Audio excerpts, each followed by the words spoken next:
Hi everyone, I'm Kevin, and today I'm going to talk about fostering foreign language learning through technology-enhanced intercultural projects. And this paper was written by Jinchu Chen and Xu-Qing Yang. Okay, so the first part is introduction, and there are 5 points I want to talk about. The first one is globalization and the rapid spread of English. Have challenged traditional notions of standard English and language education practices. And the second is English should be taught as a means of cross-cultural communication and should not be taught as a subject. And number three is Taiwanese learners lack opportunities to experience interactive cross-cultural communication in English. Number four, technology plays an important role in creating authentic language learning environments. And number five, ODOT stated that telecollaborative activities have the potential to support the development of students' intercultural communicative competence, which is ICC, in a way that traditional cultural learning materials would not be able to achieve. And next one is a literature review, and the first one is the role of culture in language education. So first one is to increase authenticity in the teaching of EIL. Instructors need to re-emphasize the concepts of use and to redefine the participants and to reconsider the nature of EIL. And next one is the ACTFL presented in 1996, and there are 5 C's that you need to know. The first one is communication, and this is actually the heart of language learning. And the second one is culture, and it refers to interdependent relationship between languages and cultures. And next one is connection, and this is talking about interdisciplinary instruction. And next one is comparison, which means the studied language versus the native language. And next one is community, and that is the multilingual communities beyond, which is outside of the classroom. Okay, next one is intercultural communicative education models. And actually, these models, they have been presented or proposed by a lot of researchers, including Byron, one of the most famous ones. And this is the one that we learned about in this class. Okay, so Byron said that the aims of intercultural language teaching are to give learners intercultural competence and linguistic competence, and to prepare them for interaction with people of other cultures, and also to enable them to understand and accept people from other cultures. The last one is the interaction. It's actually a very important thing, and it is to enrich experience. Okay, so right here, this is the figure of Byron's model of ICC. Okay, so we have learned about this in this course. And here is the teaching intercultural communication in the digital age. So as you can see, the intercultural communication on the left-hand side and the foreign teaching on the right-hand side. So you can use Byron's model to bridge up the gap between these two things. However, when the teacher is using this model, they have to think about the teaching strategies. So what are the strategies that you are going to use, you're going to adopt to bridge up the gap? Okay, and next one is online education communities. So in this paper, they use this online thing to do the bridging thing. Okay, so here there are 2 things you need to know, and the first one is the EPEL global community, and the second one is the International Education and Resource Network, which is ILEARN.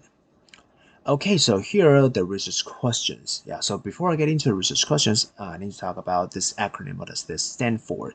And this stands for Technology Enhanced Intercultural Language Learning. But right here, I have one little question, and that is, it is TEILI. So right here, it is I, but this is L, which is kind of confusing to me. Okay, anyway, let's get into the 3 questions. The first one is how do learners respond to TEILI? And next one is what benefits and challenges did the learners experience during TEILI?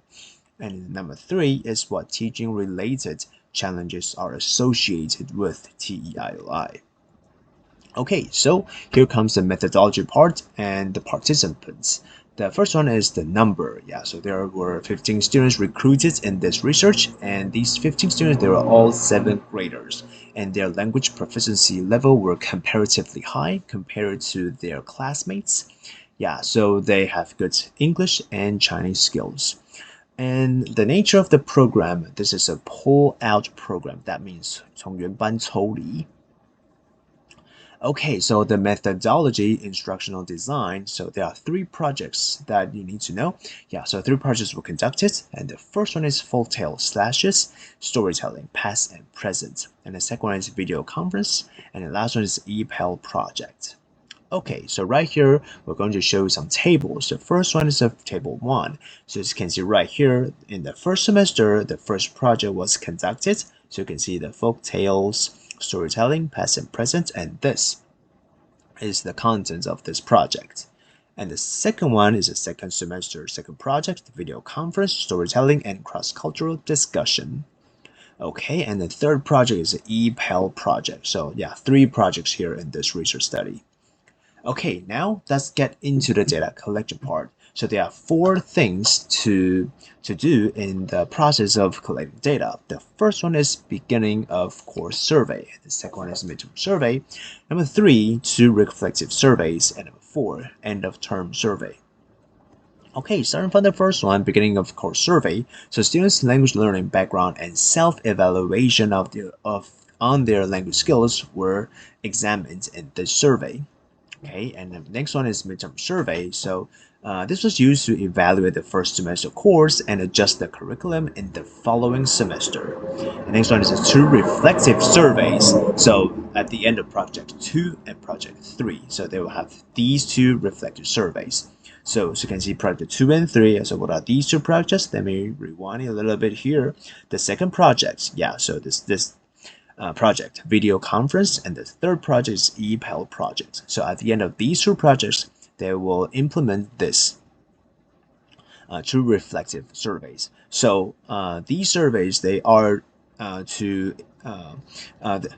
things to know. The first one is learning attitudes, teaching activities, and learning results, and also to report their difficulties and learning gains. Okay, so the first one and next one is end of term survey. So an overview of participants' experiences and perceptions of and attitudes towards the whole course. So experiences, perceptions, and attitudes. So now let's get into the findings part. So there are 5 things that you need to know about, and there are attitudes, evaluations, benefits, self-perceived challenges, and also teaching reflections. Okay, so the first one, students' attitudes towards TELI. So the first one, the learners enjoying studying English through these intercultural projects, and they believe that the projects help them to learn English in an authentic learning context. And next one is collaborative activities can reduce learning pressure in the folk tales and video conference projects. So here, as you can see, this is the table, yeah, showing the learners' attitudes towards TELI and its instructional design. Okay, so number 2, students' evaluations of TEIOI. So the first one, all of the students expressed positive attitudes towards the researcher's instruction. And the second one is the teacher's role. So teachers think that they are facilitators. However, students feel that the teachers were too strict. So students didn't think these teachers are actually facilitators. Okay, so right here, there's one thing I want to point out is that in the paper it says table 3 presents the students' evaluation of the project. However, right here, table 3, it writes learners' attitudes toward the project. So I think this may be written wrong, so it should have been students' evaluations of TIOI. Okay, so right here, that evaluation, right? So the project I like the most, I like the least, yeah, something like this. Okay, so now let's get into the third part, students' learning benefits from TEIOI. So here are some things that you can take a look at. The first one is improving language ability, like vocabulary and writing skills, and improving technology ability. I think this is like digital literacy part. Yeah, and next one, developing collaboration skills. Yeah, they know how to collaborate with others or with their partner. And next one, understand different cultures, of course, because you're talking to people from another culture, right? And next one is understanding different cultures. And yeah, like this one, understanding different cultures and video conference, yeah, they are all related because they are talking to different people from another country, from another culture. Okay, so right here, the EPEL project, understanding different cultures. So right here, these are the statements from the students. Okay, and for the whole program, like a holistic view, so students think that they improve their language ability and they improve their technology ability, and also they understand different cultures. Okay, number 4, students learning challenges with TEII. So right here, students learning challenges with TEII. So here, these are the challenges that the students think in the process they find them hard to do. So that group cooperation and maybe like the language skills because they need to use English to do the conversation. Yeah, so maybe there is a dearth of vocabulary, so they're gonna have to spend a lot of time and effort to come up with a vocabulary. Okay, next one. So lack of language skills, including the accents, the vocabulary skills, and also the grammar knowledge. And next one, language anxiety, like this. Though I had prepared in advance, I was very nervous and forgot what to say. Yeah, I think this is quite normal because when we are nervous, we might forget what we are going to say even in our first language. Okay, so for EPEL project, lack of language skills, vocabulary, and grammar. So as you can see right here, lack of language skills, yeah, is like a common thing here. Okay, last one, teaching reflections on TEII. So the first one, teachers need to solve unexpected problems. And number 2, TEII is a dynamic process, so teachers need to be flexible. So right here, the first one and the second one, they're actually so related to each other because all the process, they are so dynamic, they are so unexpected. So there are some problems that might happen, that might pop out, and you're gonna need to do it impromptu. Yeah, so it's when it pops out, you have to solve it, yeah, without any preparation. Okay, and then third one is TLI builds authentic intercultural communication for learners and for teachers. Yeah, so right here, originally, students when they are doing the English learning at school, they are using the textbooks, right? And that's not actually the authentic one. So right here, this intercultural telecollaborative thing is a really good way to provide students with authentic intercultural communication context. Okay, so right here, the discussion, the first one is language learning. So the findings confirm that the students perceive their language skills to be improved through the project task and like semiotic modes, such as written words and imagery, can reduce students' anxieties when speaking in English. Next one, instructional design and ICC. So students' level of cognitive development could be one of the most important considerations when creating an effective TLI instructional design. And next one is talking about the cognitive development. Okay, so now let's go to the conclusion part.